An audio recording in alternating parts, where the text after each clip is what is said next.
Hello guys, మనకు supplementary reverification and రీకౌంటింగ్కి రేపే last date అనమాట. సో గైస్, చాలామంది స్టూడెంట్స్ అయితే ఇంకా అప్లై చేసుకోలేదని అయితే తెలిసింది. ఇప్పటికీ కూడా కొంతమంది కామెంట్స్లో అయితే అడుగుతున్నారు. సో మనకు Telangana intermediate supplementary reverification and recounting చూసుకున్నట్లయితే మనకు 23వ తేదీ అయితే లాస్ట్ డేట్ అనమాట.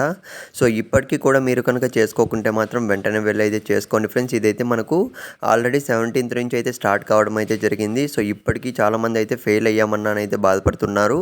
సో ఖచ్చితంగా రీవెరిఫికేషన్ కానీ రీకౌంటింగ్ కానీ పెట్టుకోండి అని అయితే నేనైతే సజెషన్ ఇస్తాను. ఎందుకంటే so in case second year students అనుకోండి, సో మీకు పాస్ అయ్యే ఛాన్స్ అయితే ఉంటే మాత్రం ఖచ్చితంగా మీరు రీవెరిఫికేషన్ పెడితే, సో లేదంటే రీకౌంటింగ్ పెట్టుకుంటే మీకు నమ్మకం ఉంటే, సో ఖచ్చితంగా మీకు అయితే మార్క్స్ వస్తే మాత్రం పాస్ అయ్యే ఛాన్స్ ఉంటుందన్నమాట. సో మళ్ళీ సంవత్సరం అయితే మళ్ళీ మీకు సంవత్సరం వేస్ట్ కాకుండా ఉంటుంది, అందుకే చెప్తున్నా. ఇకపోతే రీవెరిఫికేషన్ రీకౌంటింగ్ అయితే పెడతామన్నా మాకు రిజల్ట్స్ ఎప్పుడు వస్తాయని అయితే చాలామంది అయితే కామెంట్స్లో అయితే అడుగుతున్నారు.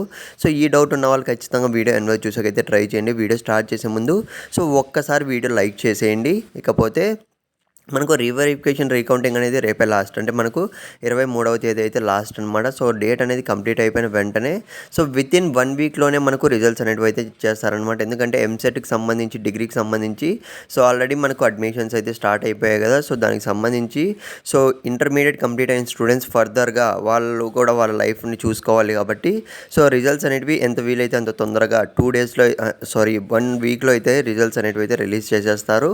సో గైస్, మీకు ఏమైనా డౌట్ ఉంటే మాత్రం ఖచ్చితంగా కామెంట్లో అయితే మెన్షన్ చేయడానికి అయితే ట్రై చేయండి.